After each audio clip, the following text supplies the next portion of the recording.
ನಮಸ್ತೆ and welcome to news sense. ನಾನು Soumya Krishna Hegde. 27 February 2002 ನಾವೆಲ್ಲರೂ ಚಿಕ್ಕ ವಯಸ್ಸಲ್ಲಿ ರಾಮ ಅಂತಂದ್ರೆ ಯಾರು, ಅವನನ್ನ ಯಾಕೆ ಮರ್ಯಾದಾ ಪುರುಷೋತ್ತಮ ಅಂತ ಕರೀತಾರೆ ಅಂತ ನಮ್ಮ ಕಥೆಗಳಲ್ಲಿ ರಾಮಾಯಣದ ಮೂಲಕ ಸ್ಕೂಲಲ್ಲಿ ಇರ್ಬೋದು ಅಥವಾ ಮನೆಯಲ್ಲಿ ಅಜ್ಜಿ ಅಮ್ಮ ಹೇಳೋ ಕಥೆಯನ್ನ ಕೇಳಿ ಬೆಳೀತಾ ಇರೋ ಸಂದರ್ಭದಲ್ಲಿ ಭಾರತದಲ್ಲಿ ಒಂದು ಘಟನೆ ಅನ್ನೋದು ನಡೆದು ಹೋಗುತ್ತೆ. ಅದು ಇವತ್ತಿನ ನಮ್ಮ ರಾಜಕೀಯ ಚಿತ್ರಣವನ್ನು ಸೇರಿದ ಹಾಗೆ ನಮ್ಮ ರಿಲಿಜಿಯಸ್, ಪೊಲಿಟಿಕಲ್ ಅಂಡ್ ಸೋಷಿಯಲ್ ಆರಾ ಅನ್ನೋದು ಏನಿದೆ ಒಂದು ದೇಶದ ಚಿತ್ರಣವನ್ನೇ ಬದಲಾಯಿಸಿ ಬಿಡ್ತು ಅಂತಂದ್ರೆ ತಪ್ಪಾಗೋದಿಲ್ಲ. ಗೋಧ್ರಾ ಕಾಂಡದ ಬಗ್ಗೆ ನಾನು ಮಾತಾಡ್ತಾ ಇರೋದು. ಈ ಒಂದು ದಿನ ಫೆಬ್ರವರಿ 27, 2002 ಎಕ್ಸಾಕ್ಟ್ಲಿ ಏನು ನಡೀತು ಅನ್ನುವಂಥದ್ದು ಇವತ್ತಿಗೂ ಚರ್ಚಾರ್ಹ. ಸುಪ್ರೀಂ ಕೋರ್ಟ್ ವರ್ಡಿಕ್ಟ್ ಆಗಿದೆ. ನರೇಂದ್ರ ಮೋದಿ, ಯಾರು ಈಗ ನಮ್ಮ ಪ್ರೈಮ್ ಮಿನಿಸ್ಟರ್ ಆಗಿದ್ದಾರೆ, ಅವರು ಗುಜರಾತ್ನ ಸಿಎಂ ಆಗಿದ್ದಾದಂತಹ ಸಂದರ್ಭದಲ್ಲಿ ನಡೆದಿರುವಂತಹ ಈ ದುರ್ಘಟನೆ ಅನ್ನುವಂಥದ್ದು, ಹಾಗೆ ಅದಕ್ಕೆ ತಳುಕು ಹಾಕಿಕೊಂಡಿರುವಂತಹ ಕಾನ್ಸ್ಪಿರಸಿ ಥಿಯರಿಯು ಸೇರಿದ ಹಾಗೆ 4 ಮುಖ್ಯ ರಿಪೋರ್ಟ್ ಅನ್ನುವುದು ಸುಪ್ರೀಂ ಕೋರ್ಟ್ ನಲ್ಲಿ ಮಂಡನೆ ಆಗಿರುವಂತಹ ವಾದವನ್ನು ಸೇರಿದ ಹಾಗೆ, ವರ್ಡಿಕ್ಟು ಸೇರಿದ ಹಾಗೆ, ನೆಕ್ಸ್ಟ್ ಇನ್ನೂ ಕೇಳಿಸಿಕೊಳ್ಳೋಕೆ ಬಾಕಿ ಇರುವಂತದ್ದು ಏನಿದೆ, ಸುಪ್ರೀಂ ಕೋರ್ಟ್ ಅಪೀಲ್ ಅಂತ ಏನಿದೆ, ಅದು ಎಲ್ಲದರ ಕುರಿತಾಗಿರುವಂತಹ ಒಂದು ಡೀಟೇಲ್ ಆಗಿರೋ ರಿವ್ಯೂ ಅನ್ನೋದನ್ನ ಇವತ್ತಿನ ನ್ಯೂಸ್ ಸೆನ್ಸ್ ನ ಎಪಿಸೋಡ್ ನಲ್ಲಿ ನೋಡ್ತಾ ಹೋಗೋಣ. ಏನಾಯ್ತು 27 ಫೆಬ್ರವರಿ 2002 ಅನ್ನೋದಕ್ಕಿಂತ ಮೊದಲು ಯಾವ ಕಾರಣದಿಂದ ಕರಸೇವಕರು ಅಯೋಧ್ಯದಲ್ಲಿದ್ರು ಅನ್ನೋದು ಕೂಡ ವೆರಿ ಇಂಪಾರ್ಟೆಂಟ್. ಬಹುಶಃ ನಾವು ಹುಟ್ಟಿರ್ಲಿಕ್ಕಿಲ್ಲ ಆ ಒಂದು ಸಮಯದಲ್ಲಿ. ಈ ದೇಶದಲ್ಲಿ ಡಿಸೆಂಬರ್ 6, 1992 ಸಮಯದಲ್ಲಿ ಬಾಬ್ರಿ ಮಸ್ಜಿದ್ ಅನ್ನೋದನ್ನ ಡೆಮಾಲಿಷ್ ಮಾಡಲಾಗುತ್ತೆ. ಎಲ್ಲಿ ಅಯೋಧ್ಯೆ ರಾಮ ಮಂದಿರವನ್ನ ಸರ್ವನಾಶ ಮಾಡಿ ಒಂದು ಮಸೀದಿಯನ್ನ ಕಟ್ಟಲಾಗಿತ್ತು. ಅದನ್ನ ಡೆಮಾಲಿಷ್ ಮಾಡಾದ್ಮೇಲೆ ಈ ಬಿಜೆಪಿ ಅನ್ನುವಂತಹ ಪಾರ್ಟಿ ಮುಂದಿನ 10 ವರ್ಷಗಳ ಕಾಲ ಇದನ್ನೇ ತಮ್ಮ ಪೊಲಿಟಿಕಲ್ ಅಜೆಂಡಾ ಮಾಡಿಕೊಳ್ಳುತ್ತೆ. ಇವತ್ತಿನ ಬಹಳಷ್ಟು ಜನ ಲೆಫ್ಟ್ ಲಿಬರಲ್ ಗ್ಯಾಂಗ್ಗಳಿಗೆ ಪ್ರಾಬ್ಲಮ್ ಇರೋದು ಏನಪ್ಪಾ ಅಂತಂದ್ರೆ, ಬಿಜೆಪಿ ಇದನ್ನ ಪೊಲಿಟಿಕಲ್ ಇಶ್ಯೂ ಮಾಡ್ತು ಅಂತ. ಕರೆಕ್ಟ್, ಪೊಲಿಟಿಕಲ್ ಇಶ್ಯೂ ಆಗಿದ್ದಂತೂ ಸತ್ಯ. ಆದ್ರೆ ಪೊಲಿಟಿಕಲ್ ಇಶ್ಯೂ ಯಾಕೆ ಆಯ್ತು ಅನ್ನೋದು ಕೂಡ ವೆರಿ ಇಂಪಾರ್ಟೆಂಟ್. ಒಂದು ಪೊಲಿಟಿಕಲ್ ಪಾರ್ಟಿ ಈ ಅಜೆಂಡಾವನ್ನ ಯಾಕೆ ತಮ್ಮ ಪೊಲಿಟಿಕಲ್ ಗೇನ್ಗೋಸ್ಕರ ಬಳಸ್ಕೊಂತು, ಅಥವಾ ಲೆಟ್ಸ್ ಸೇ ಐಡೆಂಟಿಟಿ ಅಂತ ಅರ್ಥ ಮಾಡ್ಕೊಂಡ್ರೆ, ಈ ದೇಶದಲ್ಲಿ ಮೆಜಾರಿಟಿ ಅನ್ನುವಂಥದ್ದು ಸ್ವಾತಂತ್ರ್ಯ ನಂತರದಿಂದ ಇವತ್ತಿನವರೆಗೂ ಕೂಡ ಮೆಜಾರಿಟಿ ಅನ್ನೋದು ಪೇಪರ್ನಲ್ಲಿ ಇದೆಯೇ ವಿನಃ ಬಹಳಷ್ಟು ವಿಚಾರಗಳಲ್ಲಿ ಟೇಕನ್ ಫಾರ್ ಗ್ರಾಂಟೆಡ್ ಅಂತ ಇದ್ದಂತಹ ಸಂದರ್ಭದಲ್ಲಿ ಒಂದು ಪಾರ್ಟಿ ನಾವು ಇವರ ಧ್ವನಿಯಾಗಿ ಇರ್ತೀವಿ ಅನ್ನೋದನ್ನ ತನ್ನ ಪೊಲಿಟಿಕಲ್ ಐಡೆಂಟಿಟಿಯಾಗಿ ಮಾಡ್ಕೊಂಡಿದ್ದು, ಪೊಲಿಟಿಕಲಿ ಕುತ್ಕೊಂಡು ನೋಡಿದಾಗ ಇಟ್ಸ್ ನಾಟ್ ರಾಂಗ್. ಹೇಗೆ ಮೈನಾರಿಟಿ ಅಪೀಸ್ಮೆಂಟ್ ಅನ್ನೋದು ತಪ್ಪು, ಹಾಗೆ ಮೆಜಾರಿಟಿಯ ಧ್ವನಿ ಆಗ್ತೀವಿ ಅಂತ ಹೇಳಿದ್ದು ತಪ್ಪು ಅಂತ ಹೇಳೋಕೆ ಸಾಧ್ಯವಿಲ್ಲ. ಅದರ ಅರ್ಥ ನಾನು ಬಿಜೆಪಿಯ ಪರವಾಗಿ ಮಾತಾಡ್ತಿದ್ದೀನಿ ಅಂತ ಅಲ್ಲ. ಆದ್ರೆ ಆ ಪೊಲಿಟಿಕಲ್ ಇಶ್ಯೂ ಆಗಿ ಇದ್ದಿದ್ರಿಂದಾನೇ ಪೊಲಿಟಿಕಲಿ ಯೂಸ್ ಆಯ್ತು. ಓಕೆ, ನೆಕ್ಸ್ಟ್ ಆ 9 ವರ್ಷದ ನಂತರ VHP ವಿಶ್ವ ಹಿಂದೂ ಪರಿಷತ್ ಅಯೋಧ್ಯೆಯಲ್ಲಿ ರಾಮ ಮಂದಿರವನ್ನ ಕಟ್ಟಬೇಕು ಅನ್ನುವಂತಹ ಕೂಗನ್ನ ಭದ್ರಗೊಳಿಸುವ ಸಲುವಾಗಿ 3 ಚರಣಗಳಲ್ಲಿ ಬೇರೆ ಬೇರೆ ಕಾರ್ಯಕ್ರಮಗಳನ್ನ ಹಮ್ಮಿಕೊಂಡು ಈ ದೇಶದಾದ್ಯಂತ ಇರುವಂತಹ ರಾಮ ಭಕ್ತರನ್ನ, ಹಿಂದೂಗಳನ್ನ ಇನ್ವೈಟ್ ಮಾಡುತ್ತೆ. ಅದರ ಫಲವಾಗಿ 24ನೇ ತಾರೀಖು ಅಹಮದಾಬಾದ್ನ ದಾಟಿಕೊಂಡು ಹೋಗುವಂತಹ ಈ ಸಾಬರ್ಮತಿ ಎಕ್ಸ್ಪ್ರೆಸ್ ಅನ್ನುವಂತಹ ರೈಲ್ ಏನಿದೆ, ಅದರಲ್ಲಿ ಕರಸೇವಕರು ಅಂದ್ರೆ ಯಾರು ವಾಲಂಟಿಯರ್ ಆಗಿ ಈ ಒಂದು ಕಾರ್ಯಕ್ರಮದಲ್ಲಿ ಎಲ್ಲಿ ಪೂರ್ಣಾಹುತಿ ಅನ್ನೋದು ಅಯೋಧ್ಯದಲ್ಲಿ ನಡೆಯಲಿದೆ, ಅದಕ್ಕೋಸ್ಕರ ತಮ್ಮ ಸೇವೆಯನ್ನ ಸಲ್ಲಿಸಬೇಕು ಅನ್ನೋ ಕಾರಣಕ್ಕೋಸ್ಕರ ಈ ಕರಸೇವಕರು ಸೇರಿದ ಹಾಗೆ ಬಹಳಷ್ಟು ಜನ ಭಕ್ತಾದಿಗಳು ಅಹಮದಾಬಾದ್ನಿಂದ ಶುರುವಾಗುವಂತಹ ಈ ಸಾಬರ್ಮತಿ ಎಕ್ಸ್ಪ್ರೆಸ್ ಅನ್ನ ಹತ್ಕೊಂಡು ಅಯೋಧ್ಯೆಯನ್ನ ರೀಚ್ ಆಗಿ ಅಲ್ಲಿ ಪೂರ್ಣಾಹುತಿ ಕಾರ್ಯಕ್ರಮವನ್ನ ಮುಗಿಸಿ 25ನೇ ತಾರೀಖು ಅಲ್ಲಿಂದ ವಾಪಸ್ ಹೊರಡ್ತಾರೆ ಅಹಮದಾಬಾದ್ಗೆ. ಅಂದ್ರೆ 27th 2 ದಿನದ ಈ ಗ್ಯಾಪ್ ಅನ್ನೋದೇನಿದೆ, ಆ ಒಂದಷ್ಟು ಸಂದರ್ಭದಲ್ಲಿ ನಡೆದಿರುವಂತಹ ಕಾನ್ಸ್ಪಿರಸಿ ಘಟನೆ ಅನ್ನುವಂಥದ್ದು ಕೂಡ ವೆರಿ ಇಂಪಾರ್ಟೆಂಟ್. ಅದನ್ನ ಆಮೇಲೆ ಹೇಳ್ತಾ ಹೋಗ್ತೀನಿ. ಆದ್ರೆ 27th ಫೆಬ್ರವರಿ 2002 ಏನಾಯ್ತು ಎಕ್ಸಾಕ್ಟ್ಲಿ ಅನ್ನೋದನ್ನ ನಾನು 4 ರಿಪೋರ್ಟ್ನ ಆಧಾರದ ಮೇಲೆ ಹೇಳ್ತಾ ಇರೋದು. ಹೀಗೇ ಆಗಿತ್ತು ಅನ್ನೋದಕ್ಕೆ ನಾನಲ್ಲಿ ಇರ್ಲಿಲ್ಲ, ಅಥವಾ ನಾನದರ ಸಾಕ್ಷಿ ಕೂಡ ಅಲ್ಲ. ಹಾಗೆ ಹೀಗಾಗಿರ್ಲಿಲ್ಲ ಅಂತ ಹೇಳೋಕ್ಕೂ ಕೂಡ ಪೂರ್ಣ ಸತ್ಯ ಅನ್ನೋದು ಯಾರ ಹತ್ರನೂ ಸಾಧ್ಯ ಇಲ್ಲ, unless you are a survivor of Godhra train burning issue. So ಈ 27ನೇ ಅರ್ಲಿ ಮಾರ್ನಿಂಗ್ 4 AM ಶೆಡ್ಯೂಲ್ಡ್ ಟೈಮ್ನ ಪ್ರಕಾರ ಅಹಮದಾಬಾದ್ಗೆ ದಿ ಸಾಬರಮತಿ ಎಕ್ಸ್ಪ್ರೆಸ್ ರೈಲು ಬಂದು ತಲುಪಬೇಕಿತ್ತು. ಆದ್ರೆ ಅವತ್ತು ಬರೋಬ್ಬರಿ 3:30 4 ಗಂಟೆ ಲೇಟ್ ಆಗಿ ರನ್ ಆಗ್ತಾ ಇದ್ದಂತಹ ಈ ಟ್ರೈನ್ ಶೆಡ್ಯೂಲ್ಡ್ ಆಗಿರೋ ಒಂದು ಟ್ರೈನ್ ಸ್ಟೇಷನ್ ಅಲ್ಲಿ ಸ್ಟಾಪ್ ಆಗುತ್ತೆ. ಅದರ ಹೆಸರೇ ಗೋಧ್ರಾ. ಈ ಗೋಧ್ರಾವನ್ನ ರೀಚ್ ಆಗುವಾಗ 7:43 ಬೆಳಗ್ಗೆ. ಅದಕ್ಕಿಂತ ಹಿಂದೆ ಒಂದು ಕಡೆ ಒಂದು ಏನ್ ಸ್ಟಾಪ್ ಅನ್ನೋದಾಗಿತ್ತು, ಅಲ್ಲಿ ಒಂದು ಸಣ್ಣ ಘಟನೆ ನಡೆದಿತ್ತು. ಆ ಘಟನೆಯ ಮುಂದುವರಿದ ಭಾಗ ಗೋಧ್ರಾದಲ್ಲಿ ನಡೀತು ಅಂತ ಒಂದು ಕಾನ್ಸ್ಪಿರಸಿ ಥಿಯರಿ ಹೇಳಿದ್ರೆ, ಈ ಗೋಧ್ರಾ ಅನ್ನೋ ಸ್ಟೇಷನ್ ನಲ್ಲಿ ಯಾವ ಟ್ರೈನ್ ನ ಕೆಪಾಸಿಟಿ 1200 ಆಗಿರುತ್ತೆ. ಆದ್ರೆ ಅಲ್ಲಿ ಈಗಾಗ್ಲೇ 1700ಕ್ಕೂ ಅಧಿಕ ಕರಸೇವಕರು ಸೇರಿದ ಹಾಗೆ, ಈ ಭಕ್ತಾದಿಗಳು ಸೇರಿದ ಹಾಗೆ ಬೇರೆ ಟ್ರಾವೆಲರ್ಸ್ ಎಲ್ಲ, ಅಂದ್ರೆ ಕೆಪಾಸಿಟಿಗೆ ಮೀರಿರುವಂತಹ ಟ್ರೈನ್ ಪ್ರಯಾಣ ಅನ್ನೋದು ಏನಿತ್ತು, ಅಲ್ಲಿ ಕೆಲವೊಂದಷ್ಟು ಜನ ಗೋಧ್ರಾ ಸ್ಟೇಷನ್ ಅಲ್ಲಿ 5 ನಿಮಿಷ ಏನ್ ನಿಲ್ಸಲಾಗುತ್ತೆ ಈ ಟ್ರೈನ್ ಅನ್ನ, ಕೆಲವು ಜನ ಇಳ್ಕೋತಾರೆ, ಕೆಲವು ಜನ ಹತ್ತೋಕಿದ್ರು. ಇದೆಲ್ಲ ನಡೀತಾ ಇರುವಂತಹ ಸಂದರ್ಭದಲ್ಲಿ ಒಂದು ಥಿಯರಿ ಹೇಳುವಂತದ್ದು, ಈ ಥಿಯರಿ ಯಾವ ರಿಪೋರ್ಟ್ ನಲ್ಲಿ ಇರೋದಂತಂದ್ರೆ ಜಸ್ಟಿಸ್ GT ನಾನಾವತಿ ರಿಪೋರ್ಟ್ ನಲ್ಲಿ ಹೇಳಿರುವ ಪ್ರಕಾರ ಅಲ್ಲೊಂದು ಸಣ್ಣ ಗಲಾಟೆ ಅನ್ನೋದು ನಡೆಯುತ್ತೆ. ಆ ಗಲಾಟೆ ಅನ್ನುವಂತಹ ಕಾನ್ಸ್ಪಿರಸಿ ಥಿಯರಿ ಅನ್ನೋದು ಮುಂದೆ ನಡೆಯುವಂತಹ ಒಂದು ದುರ್ಘಟನೆಗೆ ಸಾಕ್ಷಿ ಆಗತ್ತೆ ಅಂತ.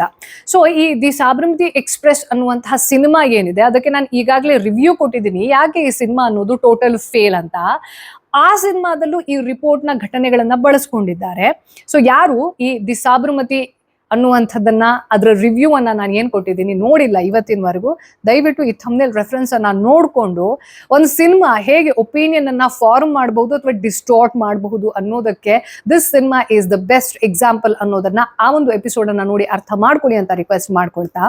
ಸೊ ಒಬ್ಬ ಹುಡುಗಿ, ಮುಸ್ಲಿಂ ಹುಡುಗಿ ಸೋಫಿಯಾ ಬಾನು ಅನ್ನೋ ಹುಡುಗಿಯನ್ನ ಕೆಲವು ಜನ ಕಾರ್ ಸೇವಕರು ಕೂರಿಸ್ಕೊಂಡು ಆ ಟ್ರೈನ್ ಒಳಗಡೆ ಕೂರಿಸ್ಕೊಂಡು ಬಲಾತ್ಕಾರವಾಗಿ ಕರ್ಕೊಂಡು ಹೋಗೋ ಪ್ರಯತ್ನ ಮಾಡಿದ್ರು ಅನ್ನೋ ಒಂದು ಕಾನ್ಸ್ಪಿರಸಿ ಥಿಯರಿ ಇದೆ.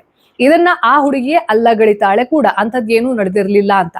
ಆದ್ರೆ ಈ ರಿಪೋರ್ಟ್ ಹೇಳುವ ಪ್ರಕಾರ ಹಾಗೆ ಮುಂದೆ ಗುಜರಾತ್ನಲ್ಲಿ ಏನು ನಡೀತು ದಂಗೆಗಳು ಅನ್ನೋದಕ್ಕೆ ಸಂಬಂಧಪಟ್ಟಂತೆ ಇದೇ ರೂಟ್, ಈ ರೂಟ್ ಕಾಸ್ ಅನ್ನೋದು ಏನಿದೆ ಅದನ್ನ FSL ಫೊರೆನ್ಸಿಕ್ ಡಿಪಾರ್ಟ್ಮೆಂಟ್ ಅದನ್ನ ಏನ್ ನಡೆದಿರಬಹುದು ಅಂತ ರೀಕ್ರಿಯೇಟ್ ಮಾಡುತ್ತೆ. ಅದರ ಪ್ರಕಾರ ಈ ಒಂದು ಸ್ಟೇಷನ್ ಅಲ್ಲಿ, ಗೋಧ್ರಾ ಸ್ಟೇಷನ್ ಅಲ್ಲಿ ಸಲೀಂ ಪಾನ್ವಾಲಾ ಹಾಗೂ ರಜಾ ಕುರ್ಕುರ್ ಅನ್ನೋ ಇಬ್ಬರು ವ್ಯಕ್ತಿಗಳು, ಯಾರು ವೆಂಡರ್ಸ್ ಇರ್ತಾರೆ ಆ ಸ್ಟೇಷನ್ ನಲ್ಲಿ ಏನೇನ್ ಮಾರಾಟ ಮಾಡೋದಿರತ್ತಲ್ವಾ, ಟೀ ಇರಬಹುದು, ತಿಂಡಿ ತೀರ್ಥ ಇರಬಹುದು, ಅದನ್ನೆಲ್ಲ ಮಾರಾಟ ಮಾಡ್ಬೇಕು ಅಂತಂದ್ರೆ ಇವಾಗ ಲೈಸೆನ್ಸ್ ಅನ್ನ ತುಂಬಾ ಕಡ್ಡಾಯ ಮಾಡಿದ್ದಾರೆ. ಬಟ್ ಆ ಟೈಮ್ ಅಲ್ಲಿ ಅದು ಕಡ್ಡಾಯವಾಗಿ ನಡೀತಾ ಇರ್ಲಿಲ್ಲ.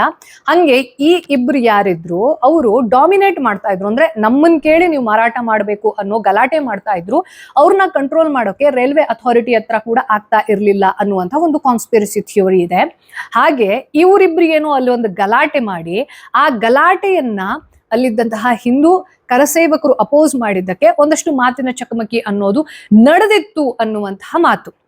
ಆದ್ರೆ ಈ ಮಾತಿನ ಚಕಮಕಿ ಅನ್ನೋದನ್ನ ಅಲ್ಲಿ ಇದ್ದಂತಹ ಮುಸ್ಲಿಂ ಸಮುದಾಯಕ್ಕೆ ಯಾವ ರೀತಿ ಹೇಳಲಾಗತ್ತೆ ಅಂತಂದ್ರೆ, ನಮ್ಮ ಸಮುದಾಯಕ್ಕೆ ಸೇರಿರುವಂತಹ ಒಂದು ಹೆಣ್ಮಗಳನ್ನ ಬಲಾತ್ಕಾರವಾಗಿ ಟ್ರೈನ್ ಒಳಗಡೆ ಕೂರ್ಸ್ಕೊಂಡು ಹೋಗಕ್ಕೆ ಟ್ರೈ ಮಾಡಿದ್ರು ಈ ರಾಮನ ಭಕ್ತರು ಅಂತ ಅಲ್ಲಿರೋರ್ನ ಹುಯಿಲೆಬ್ಸಿದ್ರು ಈ ಇಬ್ಬರು ವ್ಯಕ್ತಿಗಳು ಅನ್ನುವಂತಹ ಮಾತು. ಅದರ ಪರಿಣಾಮವಾಗಿ ಏನಾಗುತ್ತೆ ಅಂತಂದ್ರೆ, ಜಸ್ಟ್ ಟ್ರೈನ್ 5 ನಿಮಿಷ ಅಲ್ಲಿ ನಿಂತು ಹೊರಟಿರತ್ತೆ. ಇನ್ನೂ ಕೂಡ ಗೋಧ್ರಾ ಸ್ಟೇಷನ್ ಅನ್ನ ಪೂರ್ತಿಯಾಗಿ ದಾಟಿರೋದಿಲ್ಲ. ಆದ್ರೆ ಆ ಸ್ಟೇಷನ್ ಅಲ್ಲಿ ಎಲ್ಲಿ ನಿಂತಿತ್ತು ಅಲ್ಲಿಂದ ಸ್ವಲ್ಪ ದೂರ ಹೋಗೋಷ್ಟಿಗೆ ಮಲ್ಟಿಪಲ್ ಟೈಮ್ಸ್ 3-4 ಬಾರಿ ಆ ಟ್ರೈನ್ ಅನ್ನ ಚೈನ್ ಅನ್ನ ಎಳೆದು ನಿಲ್ಲಿಸ್ತಾರೆ. ನಿಲ್ಲಿಸಿದ ತಕ್ಷಣ ಅಂದಾಧುನ್ನಾಗಿ ಕಲ್ಲು ಹೊಡೆಯೋಕ್ ಶುರು ಮಾಡ್ತಾರೆ. ಆ ಏರಿಯಾದಲ್ಲಿ ಇದ್ದಂತಹ ಮುಸ್ಲಿಂ ಬಸ್ತಿಯಲ್ಲಿ ಇರುವಂತಹ ಹ್ಯೂಜ್ ಮಾಬ್. ಇದು ಏನು ಸ್ಟೋನ್ ಪೆಲ್ಟಿಂಗ್ ನಡೀತಾ ಇದೆ, ಆ ಪೆಲ್ಟಿಂಗ್ ನಡೀತಾ ಇರುವಂತಹ ಸಂದರ್ಭದಲ್ಲಿ ಒಳಗಡೆ ಇದ್ದವರಿಗೆ ಏನಾಗ್ತಾ ಇದೆ, ಯಾಕೆ ಹೊಡಿತಾ ಇದ್ದಾರೆ, ಯಾಕೆ ಗಲಾಟೆ ಆಗ್ತಾ ಇದೆ ಅಂತ ಏನು ಗೊತ್ತಾಗೋದಿಲ್ಲ. ಹಾಗಾಗಿ ಅವರು ತಮ್ಮನ್ನು ತಾವು ರಕ್ಷಣೆ ಮಾಡ್ಕೋಬೇಕು ಅನ್ನೋ ಕಾರಣಕ್ಕೋಸ್ಕರ, ಬಿಕಾಸ್ ಆಲ್ಸೋ ಅಲ್ಲಿ ಕ್ರೌಡ್ ಅನ್ನೋದು ಇರೋದ್ರಿಂದ S6 ಅನ್ನೋ ಒಂದು ಬೋಗಿ, ಆ ಬೋಗಿಯಲ್ಲಿ ಪೂರ್ತಿ ಕಂಪಾರ್ಟ್ಮೆಂಟ್ ಅಲ್ಲಿ ಎಲ್ಲೆಲ್ಲಿ ವಿಂಡೋ ಇತ್ತು ಅದೆಲ್ಲದನ್ನ ಕ್ಲೋಸ್ ಮಾಡಿ ತಮ್ಮನ್ನ ತಾವು ಬಚಾವ್ ಮಾಡ್ಕೊಳ್ಳೋ ಪ್ರಯತ್ನ ಮಾಡ್ತಾರೆ. ಆದ್ರೆ ಮುಂದಿನ ಕೆಲವು ನಿಮಿಷದಲ್ಲಿ ಏನ್ ನಡೆಯುತ್ತೆ ಅನ್ನೋದನ್ನ ಯಾವ ವ್ಯಕ್ತಿ ಕೂಡ ಬಹುಶಃ ಊಹಿಸಿರ್ಲಿಕ್ಕಿಲ್ಲ. ಅಂಥ ರಾಕ್ಷಸ ಮನಸ್ಥಿತಿ ಯಾರಿಗೂ ಕೂಡ ಇರ್ಲಿಕ್ಕಿಲ್ಲ.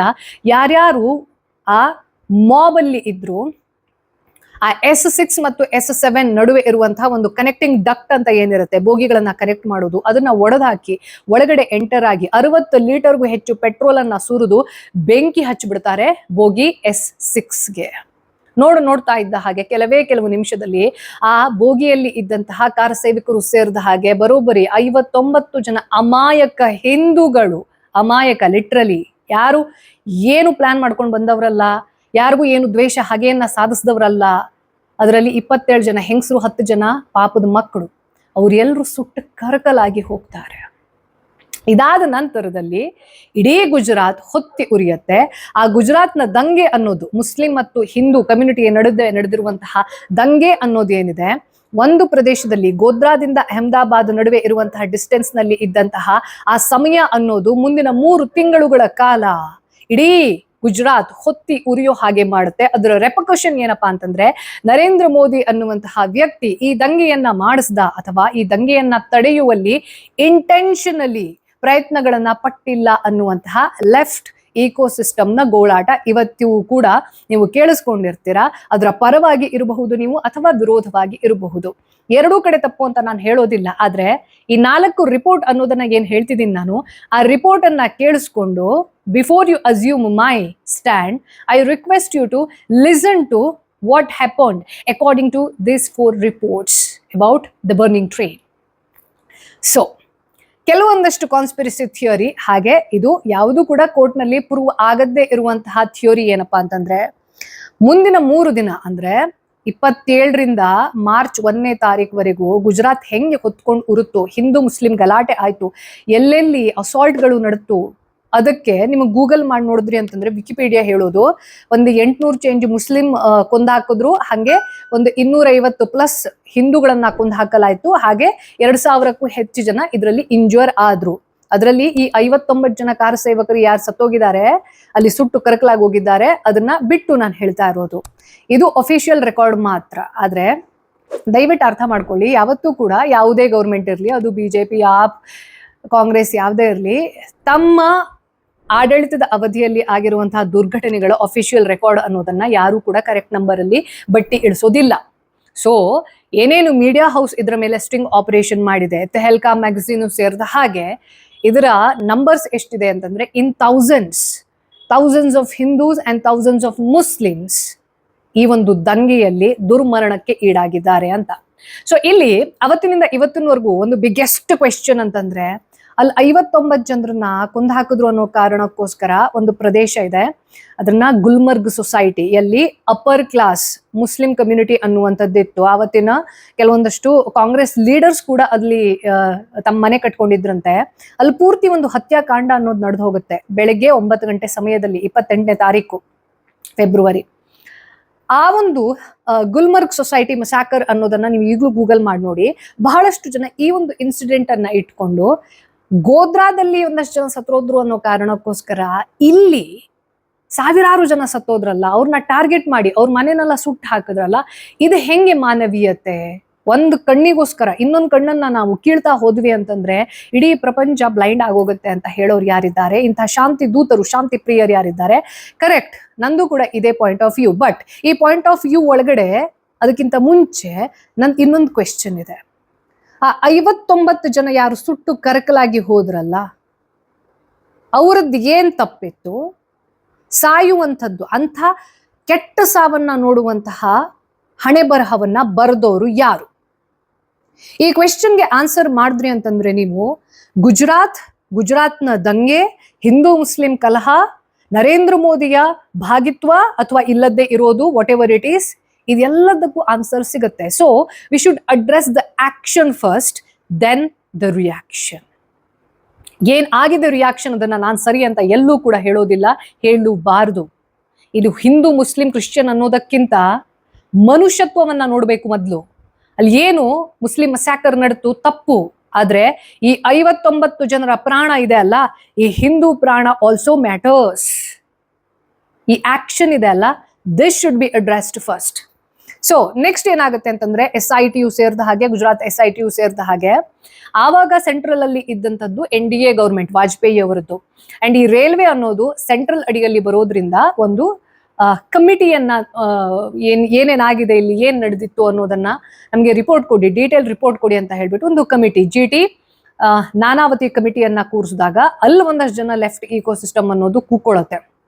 ತಮಗ್ ಬೇಕಾದವ್ರನ್ನೇ, ಯಾರು ಸುಪ್ರೀಂ ಕೋರ್ಟ್ನ ನಿವೃತ್ತ ಜಡ್ಜ್ ಆಗಿರ್ತಾರೆ ನಾನಾವತಿ ಅನ್ನೋರು, ಅವರ ಪೊಲಿಟಿಕಲ್ ಲೀನೇಜ್ ಅನ್ನೋದು ಬಿಜೆಪಿಗೆ ಸರಿಸಮಾನವಾಗಿ ಇರೋದಕ್ಕೆ ಇವರೆಲ್ಲ ಸೇರ್ಕೊಂಡ್ಬಿಟ್ಟು ಒಂದು false report, Narendra Modi government ಯಾವುದೇ ತಪ್ಪಿರ್ಲಿಲ್ಲ ಅಥವಾ ಯಾವುದೇ VHP ಲೀಡರ್ಸ್ದು RSS ಲೀಡರ್ಸ್ದು ಯಾರ್ದು ತಪ್ಪಿರ್ಲಿಲ್ಲ ಅಂತ ಕ್ಲೀನ್ ಚಿಟ್ ಕೊಡಿಸ್ಬೇಕು ಅನ್ನೋ ಕಾರಣಕ್ಕೋಸ್ಕರನೇ ಈ ನಾನಾವತಿ ಕಮಿಟಿಯನ್ನ ಅಪಾಯಿಂಟ್ ಮಾಡಿದ್ದಾರೆ ಅನ್ನೋದು ಒಂದು ದೊಡ್ಡ ಕೂಗು ಕೇಳ್ಬಿಡುತ್ತೆ.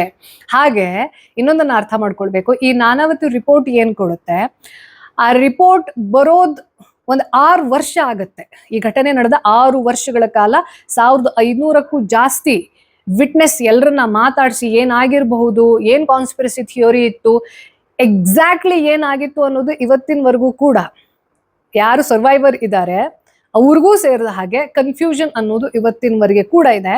ಆದ್ರೆ 6 ವರ್ಷದಲ್ಲಿ ನಾನಾವತಿ ಕಮಿಟಿ ಕೊಟ್ಟಿರುವಂತಹ ರಿಪೋರ್ಟ್ ನಂತರದಲ್ಲಿ ಸೆಂಟ್ರಲ್ 2004ರಲ್ಲಿ ಈ NDA ಗೌರ್ಮೆಂಟ್ ಅನ್ನೋದು ಸೋತ್ ಹೋಗಿ UPA ಗೌರ್ಮೆಂಟ್ ಬಂದಾಗ ಇಮಿಡಿಯೇಟ್ ಆಗಿ ಅವ್ರು ಮಾಡೋದು ಈ ಗೋಧ್ರಾ ಹತ್ಯಾಕಾಂಡ ಅನ್ನೋದಕ್ಕೆ ಏನಾಗಿತ್ತು, ಅಲ್ಲಿ ಏನ್ ನಡೆದಿತ್ತು ಅನ್ನೋದಕ್ಕೆಲ್ಲ ಒಂದು ರಿಪೋರ್ಟ್ ಕೊಡಿ ಅಂತ ಹೇಳ್ಬಿಟ್ಟು ಉಮೇಶ್ ಚಂದ್ರ ಬ್ಯಾನರ್ಜಿ ಕಮಿಟಿಯನ್ನ ಅಪಾಯಿಂಟ್ ಮಾಡ್ತಾರೆ, ವಿಚ್ ವಾಸ್ ಅನ್ಕಾನ್ಸ್ಟಿಟ್ಯೂಷನಲ್. ಯಾಕೆ ಅಂತಂದ್ರೆ ಆಲ್ರೆಡಿ ಒಂದು ಇನ್ವೆಸ್ಟಿಗೇಷನ್ ನಡೀತಾ ಇರಬೇಕಿದ್ರೆ ಸುಪ್ರೀಂ ಕೋರ್ಟ್ ನಿಂದ ನಿಯುಕ್ತ ಆಗಿರುವಂತಹ ಒಂದು ಕಮಿಟಿಯನ್ನ ಕ್ವೆಶ್ಚನ್ ಮಾಡಿಬಿಟ್ಟು ಇನ್ನೊಂದು ಗವರ್ಮೆಂಟ್ ಫಾರ್ಮ್ ಮಾಡಿ, ಅದು ಈ ಕಮಿಟಿ 6 ವರ್ಷದಲ್ಲಿ ಕೊಟ್ಟಿರುವಂತಹ ರಿಪೋರ್ಟ್ ಅನ್ನ ಕೇವಲ 4 ತಿಂಗಳಲ್ಲಿ ರಿಪೋರ್ಟ್ ಮಾಡ್ಕೊಡುತ್ತೆ. ಅಂದ್ರೆ ರಿಪೋರ್ಟ್ ಅನ್ನ ನೋಡಿದ ತಕ್ಷಣ ಎಲ್ಲರೂ ಕೂಡ ಬೆಚ್ಚಿ ಬೀಳ್ತಾರೆ. ಅಂದ್ರೆ ಅವತ್ತು ಅಲ್ಲಿ ಏನ್ ಬೆಂಕಿ ಬಿದ್ದಿತ್ತು ಅದು ಪ್ರೀ ಪ್ಲಾನ್ಡ್ ಅಲ್ವೇ ಅಲ್ಲ, ಮುಸ್ಲಿಮ್ಸ್ ಮಾಡಿದ್ದೇ ಅಲ್ಲ, ಅದು ತನ್ನಿಂದ ತಾನೇ ಹೊತ್ಕೊಂಡಿದ್ದು ಆಕ್ಸಿಡೆಂಟ್.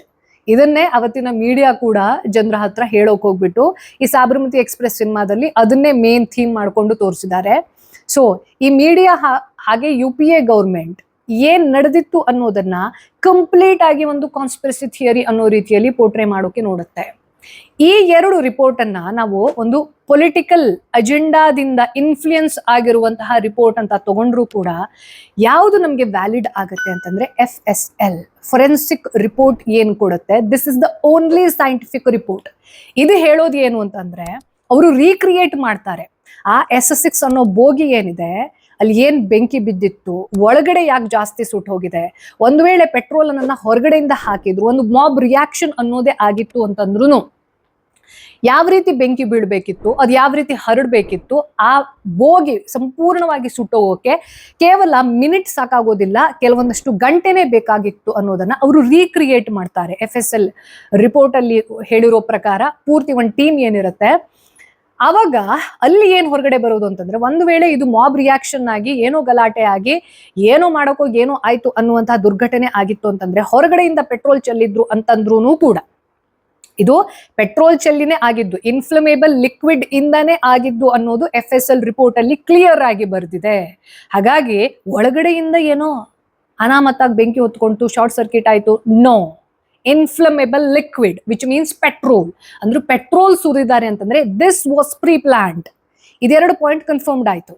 ಬಟ್ ಇದು ಹೊರಗಡೆಯಿಂದ ಹಾಕಿದ್ದ ಒಳಗಡೆಯಿಂದ ಆಗಿದ್ದ, ಯಾವ ರೀತಿ ಹಾಕಿರಬಹುದು, ಯಾವ ರೀತಿ ಸುಟ್ಟಿರಬಹುದು ಅನ್ನೋದಕ್ಕೆ ಇವರು ರೀಕ್ರಿಯೇಟ್ ಮಾಡಿದಾಗ ಸಾಮಾನ್ಯವಾಗಿ ಈ ಬೋಗಿ ಅನ್ನೋದು ಟ್ರ್ಯಾಕ್ ನಲ್ಲಿ ನಿಂತಾಗ ಆ ಟ್ರ್ಯಾಕ್ ಇಂದ ಟ್ರೈನ್ ಬೋಗಿ ಇರತ್ತಲ್ವಾ, ಆ ವಿಂಡೋ ವರೆಗೂ ಆಲ್ಮೋಸ್ಟ್ ಒಂದು 6 ಫೀಟ್ ಹೈಟ್ ಅಲ್ಲಿ ಇರುತ್ತೆ. ಆ 6 ಫೀಟ್ ಹೈಟ್ ಅಲ್ಲಿ ಒಂದು ಮಾಬ್ ಪೆಟ್ರೋಲ್ ಅನ್ನ ಹೊರಗಡೆಯಿಂದ ಚೆಲ್ತು ಅಂತಂದ್ರೆ ಆ ಪೆಟ್ರೋಲ್ ವಿಂಡೋಗಿಂತ ಕೆಳಗಡೆ ಬಂದು ಬೋಗಿಯ ಕೆಳಭಾಗ ಮೊದಲು ಸುಡಬೇಕಿತ್ತು.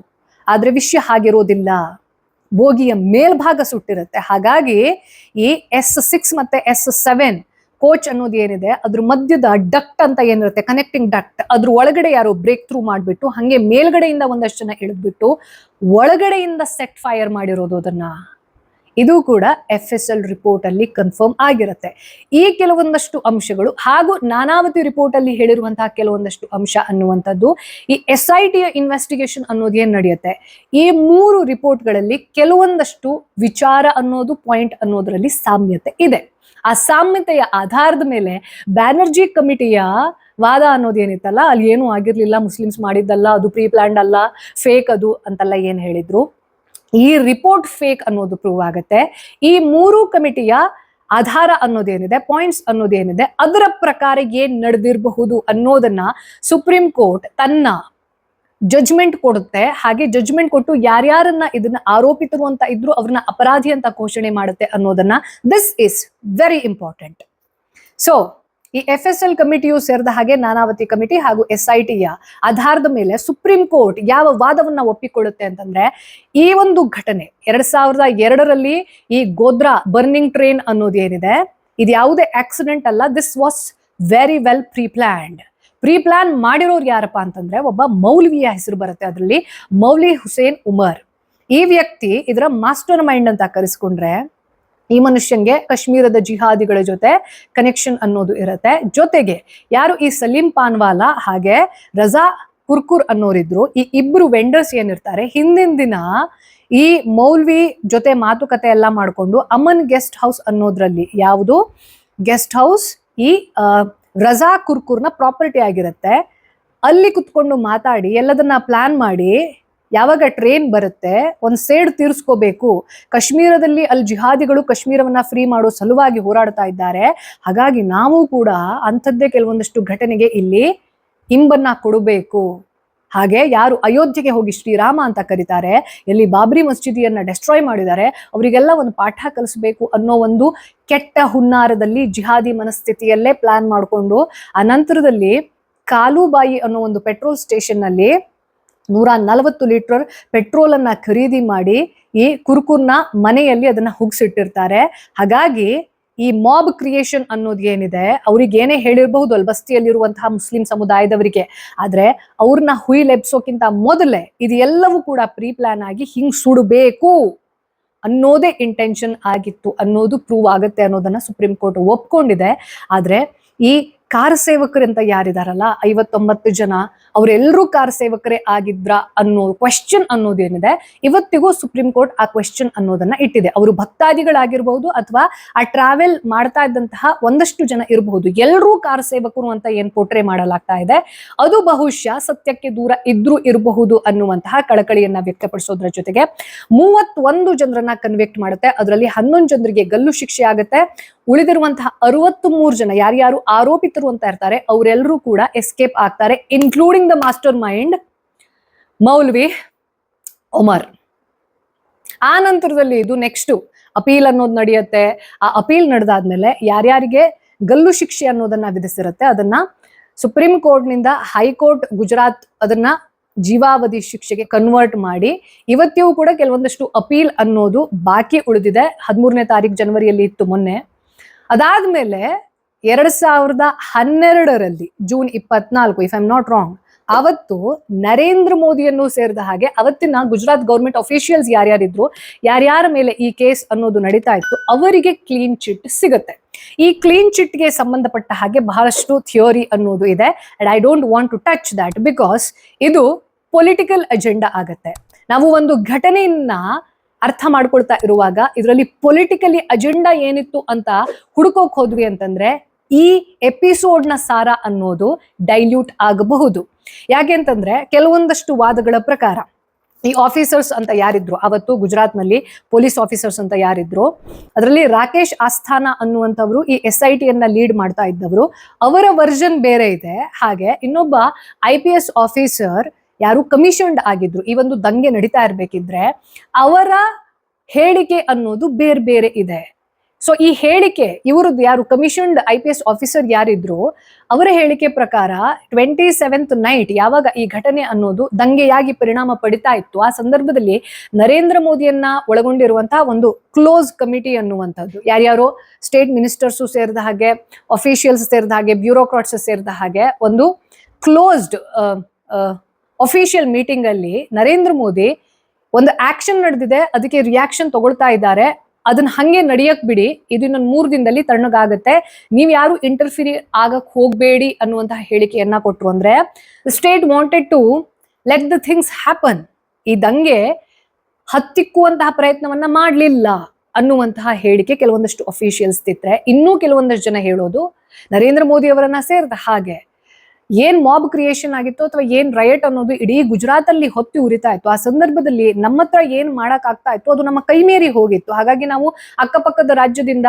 ಫೋರ್ಸ್ ಅನ್ನ ಕಳಿಸಿ ಅಂತ ರಿಕ್ವೆಸ್ಟ್ ಮಾಡ್ಕೊಂಡ್ರು ಕೂಡ ಅಲ್ಲಿ ಕಾಂಗ್ರೆಸ್ ಗೌರ್ಮೆಂಟ್ ಆಡಳಿತದಲ್ಲಿ ಇದ್ದಿದ್ರಿಂದ ಮಜಾ ನೋಡಕ್ ಹೋದ್ರು ಅವರು, ಹೆಂಗೆ ನೀವೇ ಕಂಟ್ರೋಲ್ ಮಾಡ್ಕೊಳ್ಳಿ, ಇಲ್ಲ ಅಂತಂದ್ರೆ ನಿಮ್ಮ ಮೇಲೆ ದೋಷಾರೋಪವನ್ನ ನಾವು ಹಾಕೋಕೆ ಒಂದು ಒಳ್ಳೆ ಅಪಾರ್ಚುನಿಟಿ ಸಿಕ್ತು ಅಂತ ನನಗೆ ಸಹಾಯವನ್ನ ಮಾಡ್ಲಿಲ್ಲ ಅನ್ನೋದನ್ನ ನರೇಂದ್ರ ಮೋದಿ ಅವರು ಬಹಳಷ್ಟು ಇಂಟರ್ವ್ಯೂದಲ್ಲಿ ಹೇಳಿದ್ದಾರೆ. ಬಟ್ ಇದ್ಯಾವುದು ಕೂಡ ಈ ಕಾನ್ಸ್ಪಿರಸಿ ಥಿಯರಿ ಅನ್ನೋದು ಏನಿದೆ ಇದ್ಯಾವುದು ಕೂಡ ಸುಪ್ರೀಂ ಕೋರ್ಟ್ನ ವಾದದಲ್ಲಿ ಪ್ರೂವ್ ಆಗದೆ ಇರೋದು. ಆದ್ರೆ FSL ಅನ್ನೋದು ಏನಿದೆ ಅಲ್ವಾ, ಆ FSL ನ ರಿಪೋರ್ಟ್ ಅನ್ನೋದು ಈ ಎಪಿಸೋಡ್ನ ಹಾಗೆ ಈ ಘಟನೆ ಏನು ಅನ್ನೋದನ್ನ ಅರ್ಥ ಮಾಡ್ಕೊಳ್ಳೋಕೆ ನಮಗೆ ಸೈಂಟಿಫಿಕಲಿ ಹೆಲ್ಪ್ ಮಾಡುತ್ತೆ. ಇಮೋಷನ್ಸ್ ಅನ್ನ ಪಕ್ಕಕ್ಕಿಟ್ಟು ನಾನು ಹೇಳ್ತಾ ಇರೋದು, ಈ ಘಟನೆ ಆಗಿದ್ದೇ ಒಂದು ಇಮೋಷನ್ ಇಂದ, ನೋ ಡೌಟ್ ಘಟನೆ ಆಗಿದ್ದೇ ಇಮೋಷನ್ ಇಂದ. ಆದ್ರೆ ಇಮೋಷನ್ ನ ಪಕ್ಕಕ್ಕಿಟ್ಟು ಘಟನೆ ಏನ್ ನಡೀತು ಅಂತ ಅರ್ಥ ಮಾಡ್ಕೊಳ್ತೀವಲ್ವಾ, that is the scientific and right approach. 27 February 2002ರಿಂದ ಇವತ್ತಿನವರೆಗೆ ಏನ್ ನಡೀತು ಈ ದೇಶದಲ್ಲಿ ಪೊಲಿಟಿಕಲಿ ರಿಲಿಜಿಯಸ್ಲಿ ಅನ್ನುವಂಥದ್ದು ನಮ್ಮ ಗಮನದಲ್ಲಿ ಇರಬೇಕು as a responsible citizen.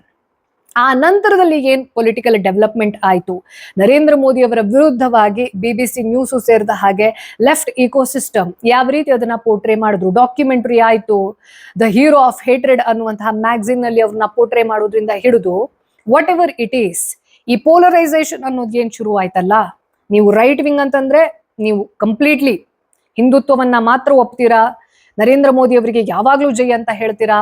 And ನೀವು ಲೆಫ್ಟ್ ವಿಂಗ್ ಅಂದ ತಕ್ಷಣ ನೀವೊಂದು ವ್ಯಾಲಿಡ್ ಪಾಯಿಂಟ್ ಅನ್ನ ಎತ್ತಿದ್ರೂ ಕೂಡ your against India. If your against Narendra Modi that means your against India ಅನ್ನುವಂತಹ ನರೇಷನ್ ಅನ್ನೋದು ಯಾಕೆ ಲೆಫ್ಟಿಸ್ಟ್ ಗಳಿಗೆ ಟ್ಯಾಗ್ ಆಗ್ತಾ ಬಂತು, ಇದಕ್ಕೆ ದೊಡ್ಡ ಮಟ್ಟದಲ್ಲಿ ಈ ಪೋಲರೈಸೇಷನ್ ಅನ್ನೋದಕ್ಕೆ ಕಾರಣ ಈ ದಂಗೆ ಅಂತ ಹೇಳಿದ್ರೆ ತಪ್ಪಾಗೋದಿಲ್ಲ. ಆದ್ರೆ ಈ ಪೋಲರೈಸೇಷನ್ ನ ಹೊರತಾಗಿ ಕುತ್ಕೊಂಡು, ಇಮೋಷನ್ ನ ಹೊರತಾಗಿ ಕುತ್ಕೊಂಡು ನೋಡಿದ್ರೂ ಕೂಡ ಅಮಾಯಕರನ್ನ ಒಂದು ಟ್ರೇನ್ ಅಲ್ಲಿ ಪ್ಲಾನ್ ಮಾಡಿ ಸುಟ್ಟು ಹಾಕುವಂತಹ ವ್ಯಕ್ತಿತ್ವ, ದಿಸ್ ಇಸ್ ಅನ್ಎಕ್ಸೆಪ್ಟೆಬಲ್. ಇದನ್ನ ನಾವು ನಮ್ಮ ಹಿಸ್ಟ್ರಿಯಿಂದ ಮರೆಯೋಕ್ಕೂ ಸಾಧ್ಯ ಇಲ್ಲ, ಕ್ಷಮಿಸೋಕ್ಕೂ ಸಾಧ್ಯ ಇಲ್ಲ. ಏನಿದೆ ಅಲ್ಲ, forget and forgive. I don't believe in this. I will not forget, I will not forgive, but I will make sure this will not repeat. ಏನೋ ರಿವೆಂಜ್ ತಗೋಬೇಕು, ಅವತ್ತು ಹಂಗಾಯ್ತು ಇವತ್ತು ಹಿಂಗಾಯ್ತು, ಮುಸ್ಲಿಮ್ಸು ಹಿಂದೂಗಳೆಲ್ಲ ಹೊಡೆದಾಡ್ಕೊಂಡು ಕಡ್ಕೊಂಡು no. At the same time ಈ ದೇಶದಲ್ಲಿ ಮುಘಲರಿಂದ ಹಿಡಿದು ಇವತ್ತಿನವರೆಗೆ ಕನ್ವರ್ಷನ್ ಇಂದ ಹಿಡಿದು ಏನೇನ್ ನಡೀತಾ ಇದೆ ಅಲ್ವಾ, ಇದನ್ನ ಮರಿಲೂಬಾರ್ದು, ಕ್ಷಮಿಸ್ಲೂಬಾರ್ದು, ಹಾಗೆ ಇದನ್ನ ರಿಪೀಟ್ ಆಗಕ್ಕೆ ಬಿಡಬಾರ್ದು ಅನ್ನೋದು that is my point. Repeat ಆಗ್ಬಾರ್ದು ಅಂತಂದ್ರೆ ನಾವು ಇದನ್ನ ಮರಿಲೂಬಾರ್ದು, ಕ್ಷಮಿಸ್ಲೂಬಾರ್ದು, ಹಾಗೆ ನಮ್ಮಿಂದ ನಾವು ರಿಯಾಕ್ಷನ್ ತೋರ್ಸೋಕ್ ಹೋಗ್ಲೂಬಾರ್ದು. ಆಕ್ಷನ್ ಏನಿದೆ ಅನ್ನೋದನ್ನ ದಯವಿಟ್ಟು ಮೊದಲು ಅರ್ಥ ಮಾಡ್ಕೊಳ್ಳಿ. ಆ ಆಕ್ಷನ್ ನಡೆಯದ್ದೇ ಇರೋ ರೀತಿಯಲ್ಲಿ, ಹಾಗೆ ಆ ಆಕ್ಷನ್ ನಡೀತು ಅಂತಂದ್ರೆ ನಾವದನ್ನ ಸಹಿಸೋದಿಲ್ಲ ಅನ್ನುವಂತಹ ರಿಯಾಕ್ಷನ್ ಇದೆ ಅಲ್ವಾ, this is the learning from 27th February 2002 Godhra burning train. Right? Right. Take care. Jai Hind. Om Namah Shivaya.